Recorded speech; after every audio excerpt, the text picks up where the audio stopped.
I pop up and look out. Good morning, we are ready to begin. Okay, good morning. Today is July 18th, 2025. This is a regular meeting of the San Joaquin Joint Power Authority Board meeting. Madam Clerk, please do the roll. Thank you, Directors Pieza. Director Fugazi was unable to attend today. Alternate Zuber, Here. Gonzalez, Present. Howard. Director Sheffian was unavailable to attend today. Alternate Valero, Present. Pedrosa, Here. Aldet, Vice Chair Burgess, I'm here, but I just gotta say, it's really hard to hear you. Vice Chair Hume, Chair Verboen. Here. Thank you, we have quorum. Okay, let's go please rise for the pledge of allegiance. Ready, salute. Allegiance to the flag of the United States of America, and to the republic for which it stands, one nation under God, indivisible, with liberty and justice. Very good. This time we'll go to public comment. Person wishing to address the authority at the time of interest to the board. And the San Joaquin Valley Rail Service shall share their name and addresses and make their full presentation. The authority cannot take action on these matters not on the agenda, that are not on the agenda unless action is authorized by section 54954.2 of the government code. Material related to an item on the agenda submitted to the board of directors after distribution of the agenda packet are available for public inspection in the commission office at 949 East Channel Street during normal business hours. These documents are also available on the San Joaquin Joint Power Authority website, and that's the ability to post the documents prior to the meeting. So with that, do we have any written comments? We have one written comment from a Ryan Snow just asking if there would be an update to the food service. And that is it. Do we have anybody online that has comments? Seeing that online. Do we have anybody in the audience that would like to have a comment today? Seeing none, we'll go on to the consent calendar. You know, how everybody feel about the consent calendar? Do you want to hold an item or you want to do it all in one?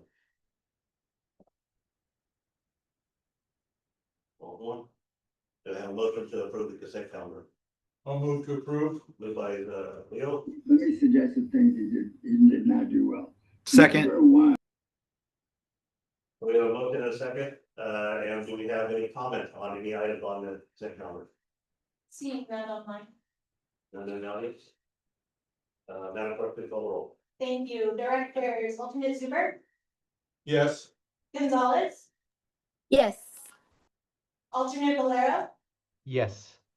Pedrosa, report. Yes. Vice Chair Burgess, Yes. Chair Verboen. Yes. Thank you. Motion passes. Okay, motion passes. We'll go on to the next item, which is the first agenda item, which is item number 5, if I'm correct, right? And that's adopt a resolution approving the agreement with DBECO, North American Incorporated. Yes, sir. All yours.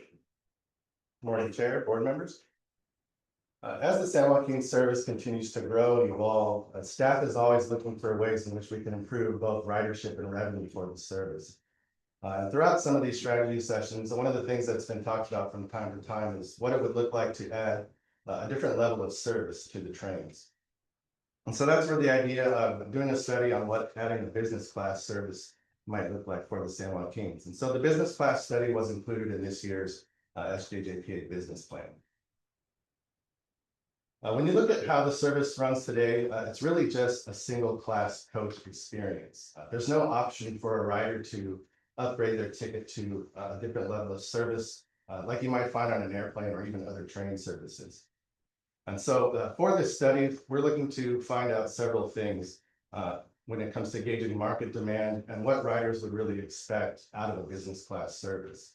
And then this would help us understand more what percentage of our current ridership might be willing to upgrade their ticket to a business class ticket, as well as within our geographic service area, how many riders we might be possibly able to add to the service with this additional option.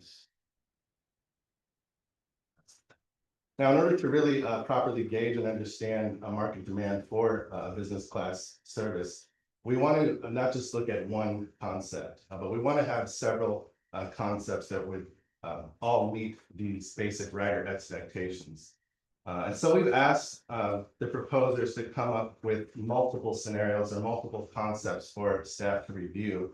And all of these concepts, we want to have an idea of what the capital requirement would be needed to modify the equipment to run this business class or each concept, as well as an idea of what the operating plan or staffing levels would look like to run each concept. And then importantly, right from the start, we want to make sure that any modifications to the equipment for each concept would adhere to current CFR and FRA regulations.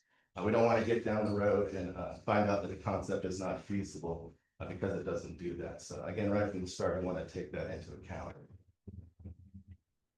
Once staff has all of the various concepts for review, we would then select a preferred concept that we would then bring back to you at a future board meeting for your review and approval.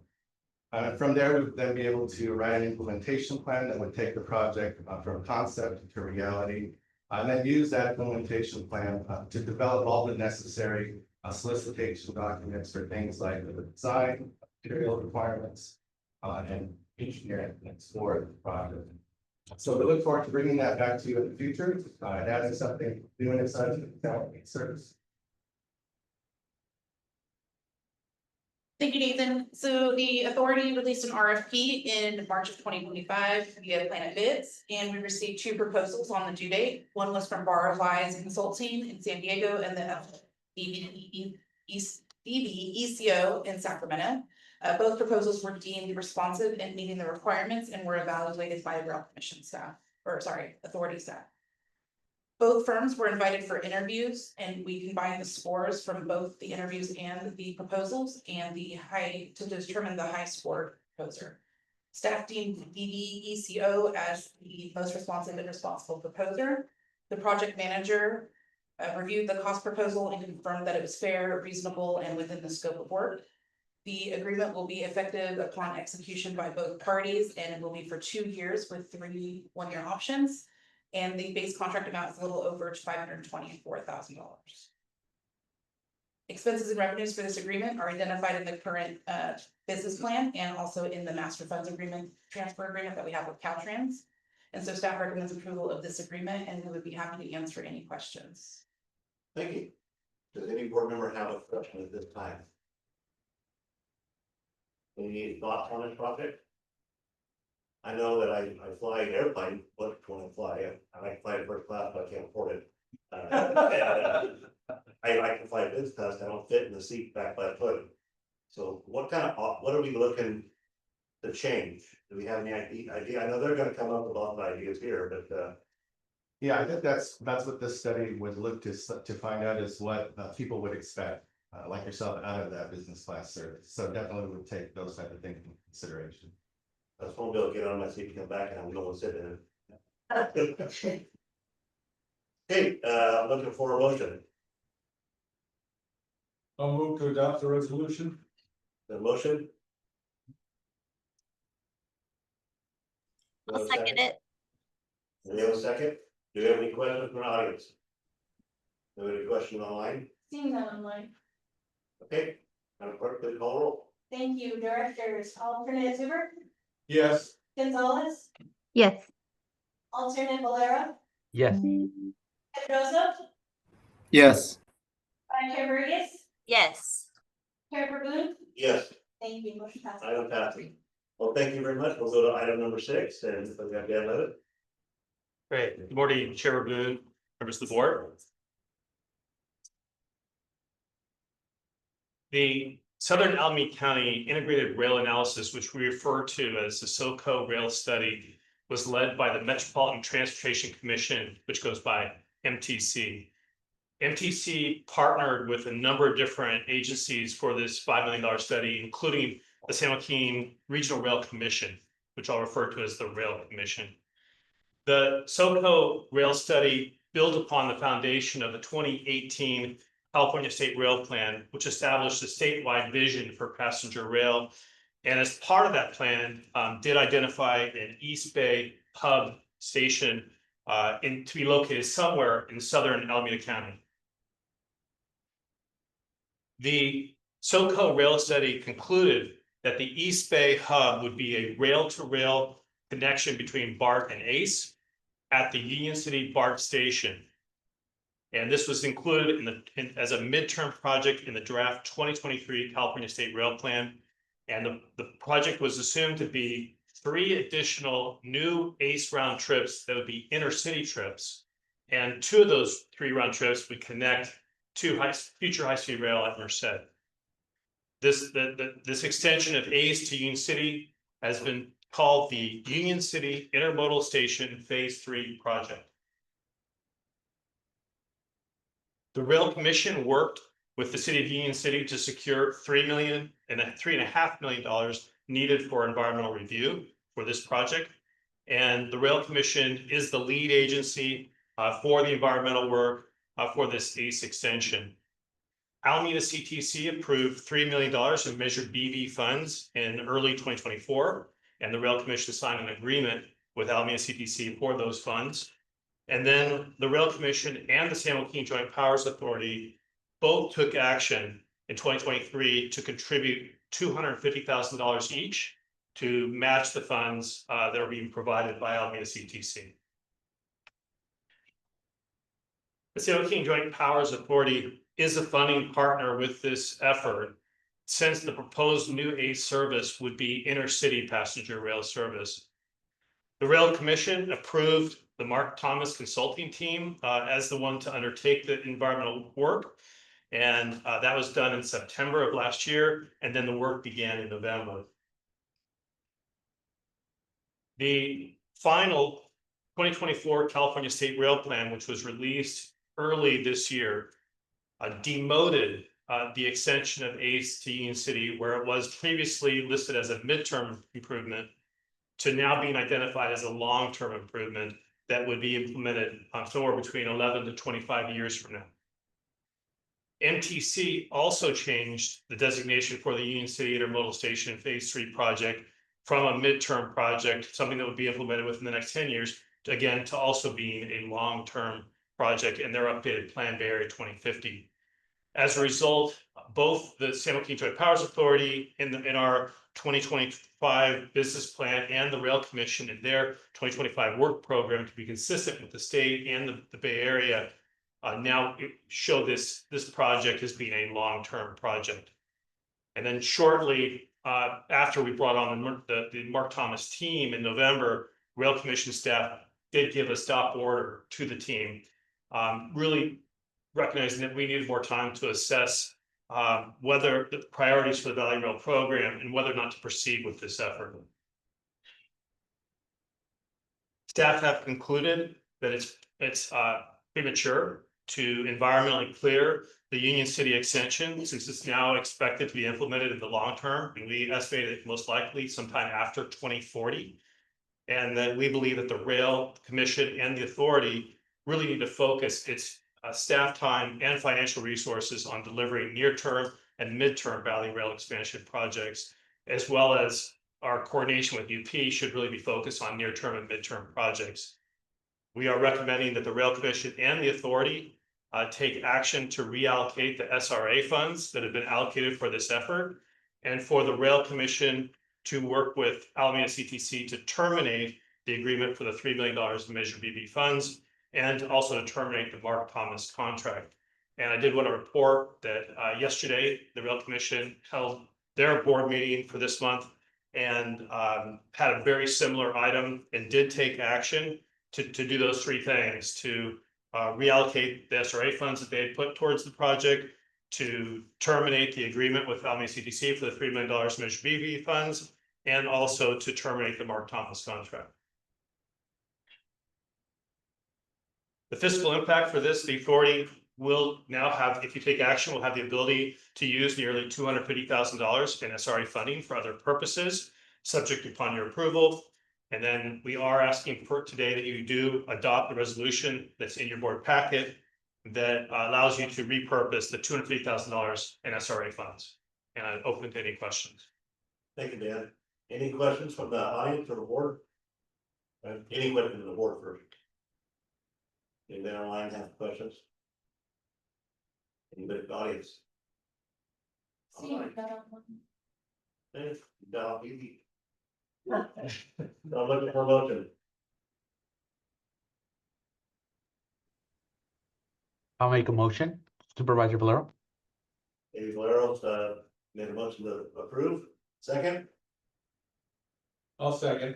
second by Zuber. Madam Clerk, please call roll. Thank you. Alternate Zuber, Yes. Gonzalez, Yes. alternate Valero, Yes. Pedroso, Yes. Vice Chair Burgess, Yes. Chair Verboen. Yes, Thank you. item passes. Thank you very much. We'll go on now to item number 7, and we have Marcus Cook. Marcus, hey, everybody.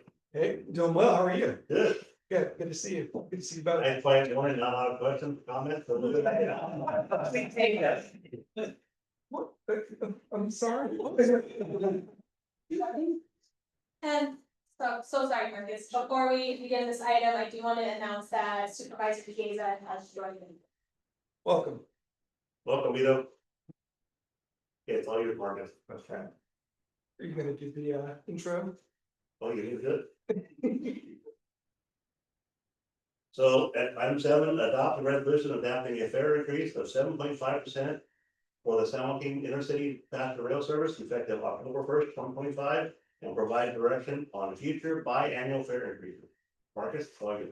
All right, very good. So, directors, you'll recall that last month staff, or actually last meeting in May, staff came before you to talk about a proposed fare increase, both from just a kind of next fare increase, but also setting up a process to be able to do regular increases. Now, it's not a new topic in the sense that this has been something that the JPA has been looking at for a number of years. It's just that when COVID happened, it kind of just derailed some of those plans to be able to move forward with that.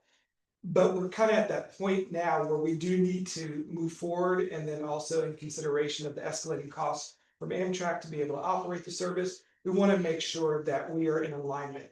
The way that those fares have been developed have been a lot more methodical. So we are looking at a per mile establishment of fares. So that way we understand, even as we expand, introduce new service, we understand how to calculate those fares accurately. And so this is helping us to also equalize the fares that may not have been at the right, kind of amount in other parts of the route. And so with this, we want to be able to make sure that we are regulating the fares, but also setting up our pathway to be able to introduce future fares. So the recommendation is to have a 7.5 fare increase that would be an effective October 1 of this year. And then we would come before the board every 2 years to be able to identify and recommend what a future increase would be. As far as the fiscal impact, there's no fiscal impact. We are just looking to be able to ensure that we can establish fares that help keep us operationally in a place where we can make uniform standards for fare box recovery. And this helps us take a step, the right step in that direction. Okay. Thank you very much. Do we have any questions from the board? No comments, no questions? Do we have any questions from anybody online? Seeing none online, Anything written? no written comments either.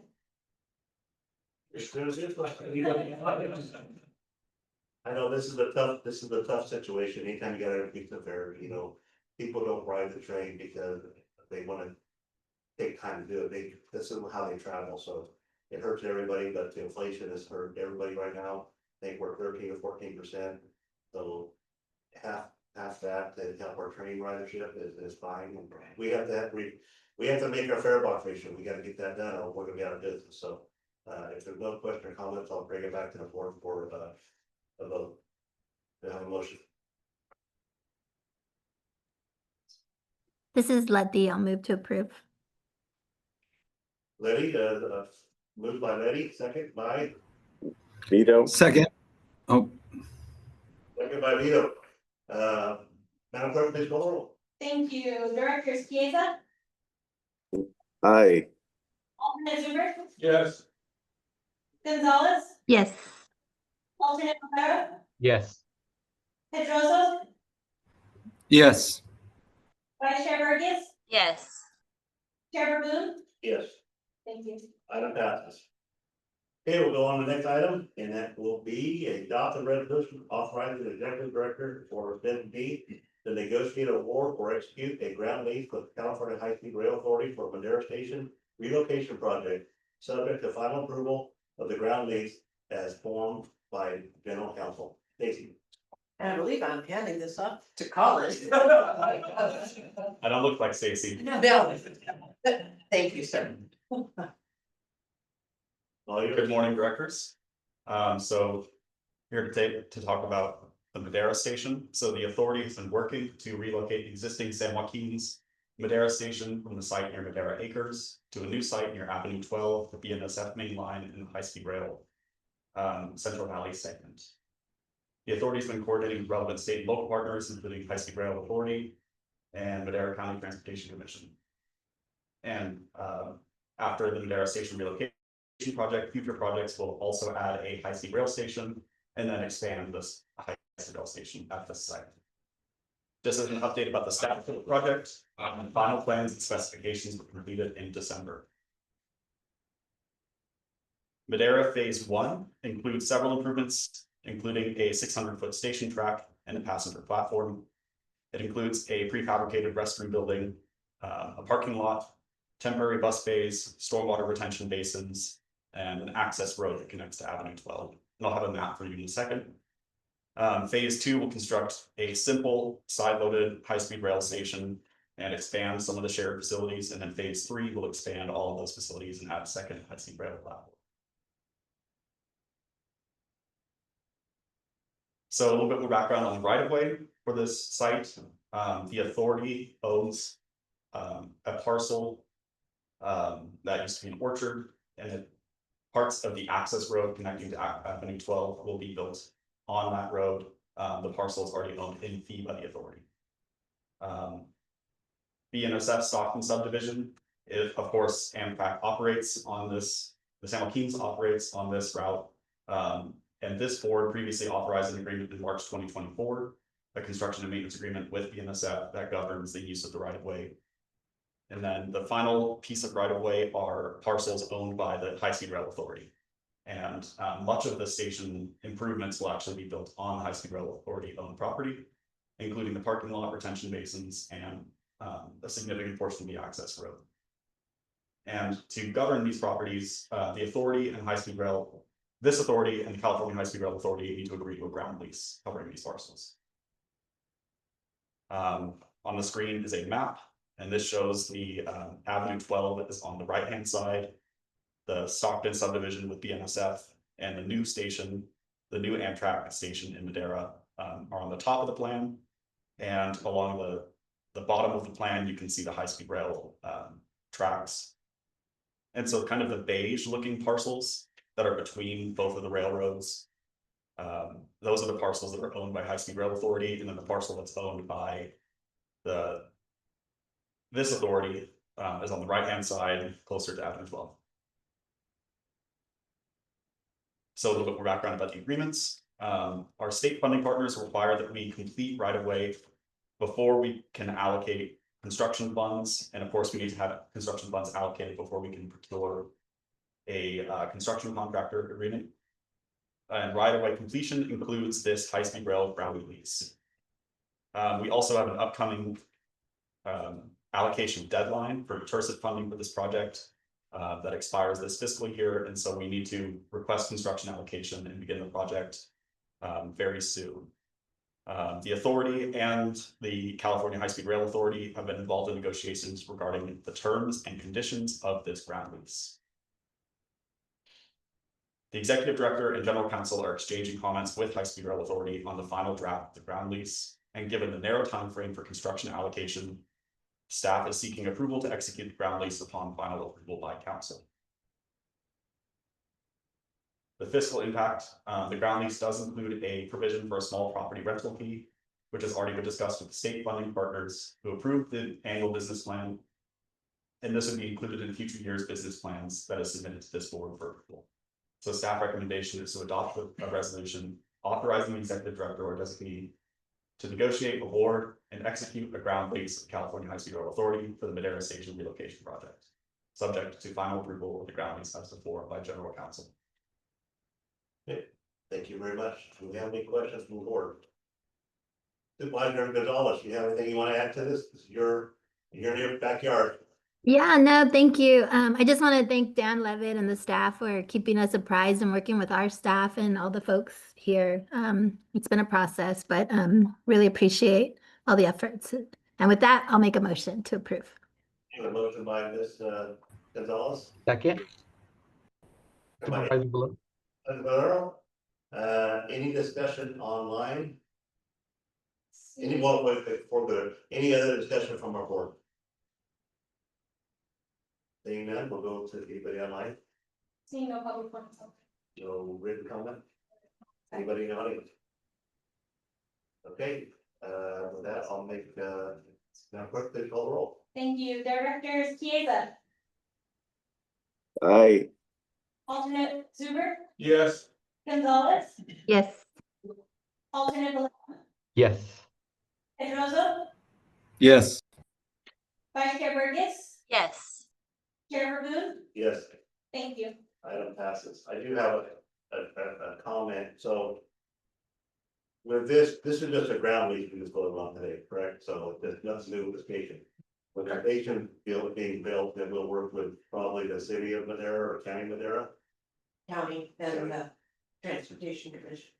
I just don't want to get sideways with building a station, and then what we're saying is different for a new station being built, so. We gotta be careful. Yeah, and the local jurisdictions help pick this site. Yeah. And we've been talking about this for several years. Takes a long time, longer than we would like. So there's, Yes. you can take $55 million towards, is it this station or a high speed station? That would be for a joint future high-speed rail station. And with the change of administration, we not get that money, or we still have that money coming? It has not been rescinded, and we are not ready to go full tilt into that, so I think there's a little bit of breathing room to figure that out. Okay, we'll move on to the next item, which is item number 8. Update and discussion of marketing and outreach efforts in Southern California for Amtrak's Alpine. Yes, sir, Marcus, all yours. He's back. So really, we wanted to be able to just give you some insight into some of the on the ground work that we're doing to be able to support ridership, community engagement, stakeholder engagement, all along our route. And so really to do this, we have to, rely on the services of others that are local to those communities that can really help us understand how we continue to bring a service that meets the needs of our constituents. And so currently we do have 4 teams that we work with to try to cover, not only the train areas, but also for the bus routes as well that are critical to our service. With over 50% of our riders relying on those throughway connections, we wouldn't have a service without those throughway buses. And so we wanted to be able to bring one of our partners here today, so that way they can share some of the work that they're doing with specific routes. And so today, Modern Times is here, and they're going to be talking about, the efforts that they've been doing since 2023 when we brought them on board to be able to support ridership growth for routes 1, 1C, 10, and 19.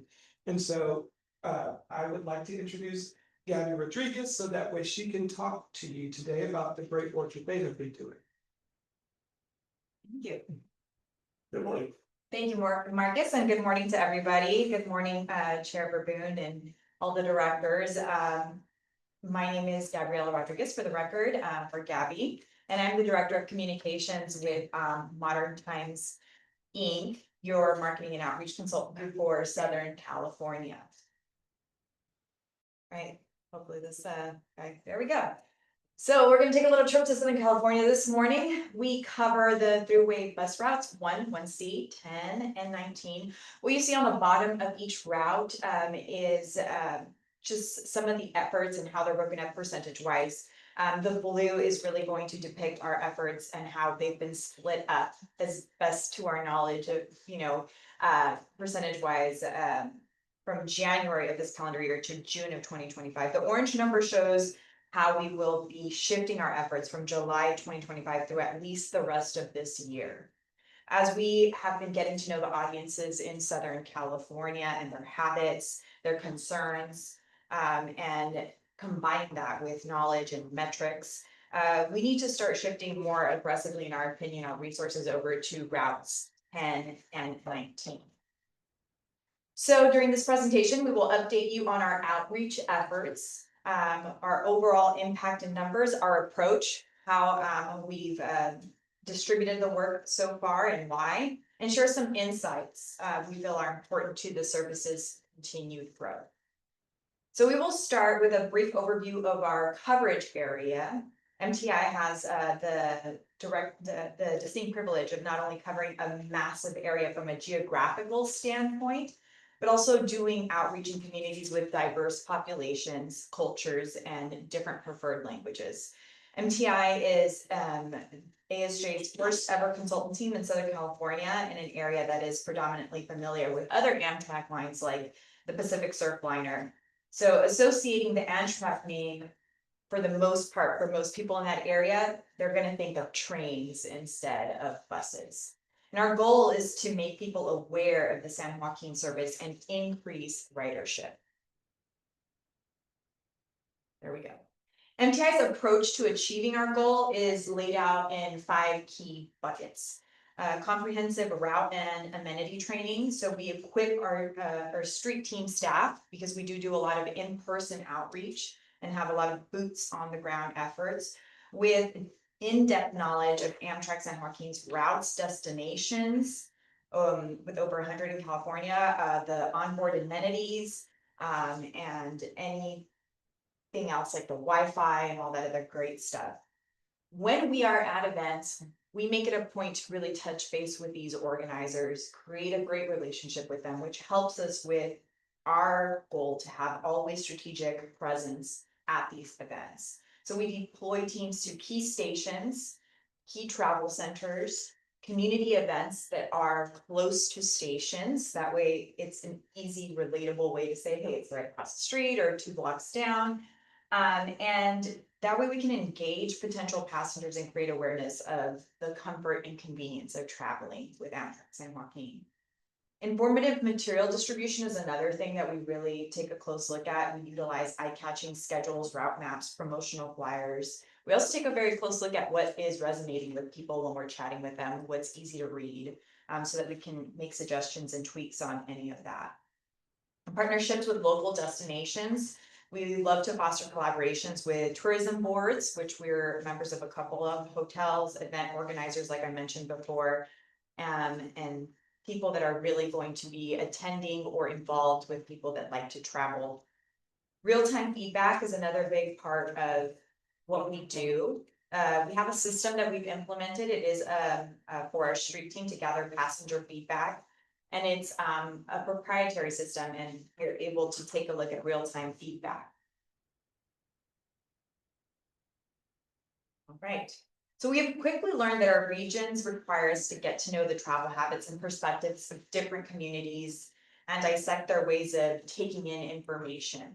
So that's really a big bulk of the work that has happened in the first 2 years. To gain an understanding of which localities or communities are familiar with ASJ and their willingness to travel by bus or train, we have implemented surveys in 5 different languages: English, Spanish, Chinese, Korean, and Vietnamese. So the unique landscape of Southern California has led us to focus on in-person events and that are mainly put on by grassroots groups that are a trusted source of information with communities. And that part is key, being that trusted source of information. At these events, we deploy service and harvest emails for the agency while promoting ridership. Now let's get to the fun part. This is our the numbers part, overall impact. Let's get to see those. So since the beginning of the calendar year, we have attended 11 events where nearly 64,000 people have been present. We've had nearly 2,600 face-to-face interactions booth visitors, giving our team the opportunity to harvest nearly 1,000 emails of people who are interested in receiving information about the Amtrak San Joaquin service. And we conducted 425 surveys to learn more about what people think about the service and the brand. Through our boots on the ground efforts, we have some key takeaways we'd like to share with you. We, like I mentioned before, think that multicultural and multilingual outreach is vital in order to cast a wider net on those who will potentially use the service. An increase in visibility and branding at stops is probably something that is needed at this point. Events are most successful when they are near stops and terminals. That has definitely been a big takeaway. And an expansion of partnerships with community-based organizations and local agencies is definitely something fruitful that we are looking to expand on through our work.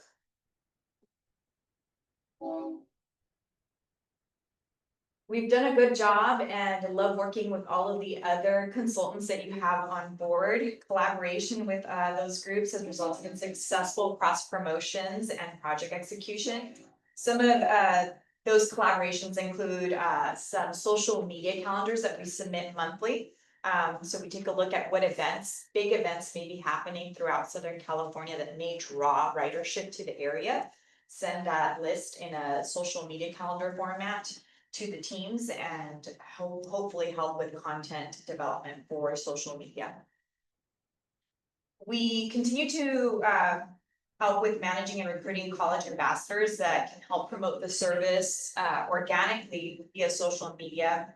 On your screen, you see Macy, who attends Cal State University, LA. And you also see Giselle, who's at SLO. They've been turning great content, and what we usually do with them is that encourage them to take trips. Once they take the trips, we review their content, give suggestions on edits, and then have them turn them into the agency. We often also leverage the agency's media kit for cross promotions and media trades. And what I mean by that is that we a lot of times will cross promote, either whether it means on each other's newsletters with other CBOs and agencies or event organizers or social media, or do prize letters for ridership in order to reduce the cost of a lot of this events that we attend. And that's just an example of one right there. And it kind of breaks down what the original cost was, $2,500 for a silver level sponsorship. We really only ended up paying $500 cash after we leveraged all of the marketing tools at our disposal.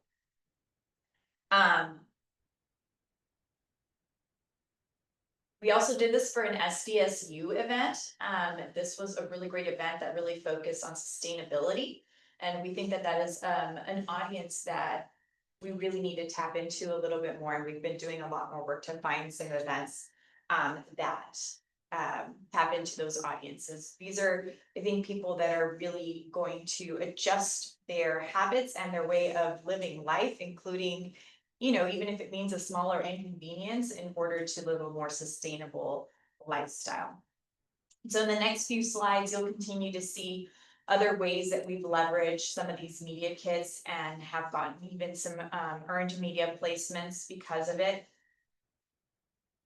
This is our OC Eco Fair that we went to, again, tapping into people who are really interested in reducing their carbon footprint and things of that nature. This is another kind of cultural event, wellness event that we attended, in which that also happened. And as we enter into this new fiscal year, MTI is working on revamping our strategy plan, taking what we have learned so far to fine tune our approach. We will also be focusing on terminal and station surveys, starting with routes 19 and 10, which are the lines that have the most room for growth so far. And also continue to take a look at attendance trends for events for in-person in Southern California. We're starting to see a significant dip in in-person event attendance. And so we really want to take a look at how other ways that we can still reach these folks, even if we're not seeing them in person. On behalf of MTI and our entire team, we thank you for your time, for choosing us to do this very important work. Thank you very much. This is just information only. Do you have any questions from the board? Any ideas or suggestions? Nothing? Anybody from the audience? No, nobody in line, nobody. Anyone got up there? There was one written comment that's confirmed from a member of the public confirming that colleges and universities are a huge source of ridership on these bus routes. Chair Boone, I did try to raise my hand, I don't think I did it properly. I do wanna say that Amtrak does a very good job with the thruway bus mechanics of making the connections and making sure buses meet trains, and if we have an incident or buses need to save the day, they save the day, so I wanna compliment that team. Where we have to step up is, as Gabby mentioned, appealing to the travel habits of the rider, figuring out where that bus can make sense and showing them that it makes sense. As you know, we don't have board representation down in Southern California, so modern times is critical to us, for us to do our job that we normally do up and down the valley, where each of you represent communities and our teams get to have access through you. So I do want to compliment the team. It's a big undertaking when it feels a little bit outside of our jurisdiction, but the rider doesn't see that. They see, no, you still have to take care of us even if we're down there. So I compliments to the Amtrak team and then to this team, because it's a little bit of a heavy lift. No, my uncle lived at La Crescenta, and that's how he traveled to Hanford. He would take the bus. Okay, he knew all the details. It was only way he had a dog car, but he would rather take the train. Okay, any other comments, Randy? Okay, we'll go to the next item, which is board member comments. Anybody have comments that I add to today's meeting? Everybody kind of quiet. Good, all right. Executive director report. I'm actually gonna take my items and I'm gonna hand it back to you. My first item is just a quick report out of the meeting yesterday at 2 o'clock with the Japanese Consulate General. I thought I'd let you read that out. Okay. Is it on here? Oh, I was just gonna, if you wanted to. Oh, I didn't talk about what happened yesterday. Yes. Sorry. Well, very, very good. Me and one of us have our glasses on, so you're good. I don't remember his name, Suni, what he went by, what was that? Fumi was the. Fumi. So yesterday we were invited with Chair Craig Hindley and myself were invited with the Consulate General of Japan for transportation. He's stationed in San Francisco for 3 years. He's on his second year, starting his third. And we came and we met at the rail maintenance facility. It was a nice event. Stacy made a presentation, Wilma made a presentation, and then me and Chair Hindley talked about our involvement with the Amtrak San Joaquin and also H Rail and her job on the rail commission. And then we took a tour of the facility, kind of exchanged ideas. You know, how many stops do they have? How many lectures they have? Japan is a little bit advanced than us. And they work with IT Rail and they have a lot more people that really ride the train. The trains are full. They load the cars up with a stick. So if you're the last one, they push you in with a stick and then the door shut. So they fill them up. So it was a very interesting day, and I thank you for thank Momo for inviting me, and thank Dave for being there, thank you for our presentation. But and Brian, thank you for the tour of the facility. Anybody that's not taken a tour of the rail facility needs to get a better understanding of what we have to deal with every day and the maintenance of the train, how clean that facility is. They were actually painting one of the cars when we were there, they were backing up and shooting it when we left. And they had the tools that drew the wheels up. And talked about maybe and do the interiors and take care of the train. So very impressive. I couldn't believe how clean it was for a dirty little train. So thank you. I miss anything? No, thank you for, wanted to defer that to you. And then just the high speed rail latest update came out this last week. And so we are the staff that work on that, Dan, Momo's team, myself, we are taking a look at that right now. And we'll come back to you at a later date, just with what does or doesn't have any impact on San Joaquin, since we're looking over the next few years. Good. And then also next Sunday at 4 o'clock, they'll have our second graduation. Yes, track C program will have third graduation. Third graduation. Next Sunday. And we've got some pretty good attendance from elected officials, including Congressman Harder from our area here. So it's really great for the kids. And we just found out today, Chair Verboon will be coming. And it means a lot to the kids that are graduating and adults, and it means a lot to the families that show up. So a little backstory, I told Stacy that, and I told Brian this about a year ago, I had an employee that worked for me years ago in our car shop, and his son just graduated high school, and son was a big water polo player, and his dad has an automotive shop where he was log test. And he was complaining about his kid, he graduated high school, he's not doing that. Just playing swimming every day, and he's teaching the lifeguard at the naval air station, and I'm like, what's he wanna do? Well, he says he wants to be a training engineer. So I called Ryan, I said, hey, so how do we get here? So I gave him all information. He was gonna graduate on Sunday. And so, I looked back at my notes last night, and I texted, and the dad and the mom both texted me and thanked me for setting this up for us, because the son is really focused on what he wants to do, so. There's something for everybody out there, and I think this fits right in, it is life, so, thank you, Brian, yeah. And word of mouth is so critical, and it's kind of baffling at least, even now, when you think, and marketing team does a fantastic job, but part of that is getting people to spread it word of mouth, because that's still one of the primary ways people hear about Track C, people hear about ACE, hear about the MIP, so, and you've heard spreading the word. Yeah, so we went to DC last year, September, with our, policy council, it's an 8 or 9 county, 11 counties, I think. And so we do transportation, so we were in, Biden's White House, and we pitched this idea of getting some funds for Track C. And then the next day we went to, Department of Transportation and the FRA. And FRA was a difficult meeting because there was, the FRA was online, they said get the stuff to work, and DOT's there, so they said they transfer our information. And then on the second day, we're out at Dia's office, Senator Dia's office, and word had traveled from the White House to Dia's office that we were pitching this item. And so Senator Dia came in and says, who was talking about this yesterday? And they pointed to me, so I was like, I pitched it to him real quick, and he said, tell my staff, we're gonna take care of that for you. So make sure we got a meeting with FRA first thing in the morning. I want a fresh one online when they get there. So we pitched it again. And this is, you think about when you go lobbying with the FTC, this is the second, end of the second day. I think Vito was there with us at the same time, and you're tired. I mean, you've told the same story at least 10 times. And in your mind, you're like, I got this again.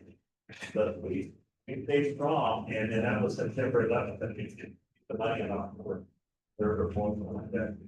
So we presented a check at the last day, probably. Yeah, but then we have the train, the check on the train, I want the train to check on me. But then my clerk had to take it to the rail station and put it on the train to go break the door. So we utilize the train for all kinds of stuff, so. It was a good event, so something we can do and improve in the future. I think, we always hear about, grammar school and kindergarten, you want to be a fireman or a policeman or an attorney or something like that, or a farmer. This is another level that we don't talk about, so word of mouth is good. Thank you. That concludes my report, thank you. Okay, anybody else? Okay, we'll go to, I'm sorry, I haven't said one thing. We are polling our closed session, so no closed session today, and we will adjourn. Thank you. Not bad. Not bad. Okay.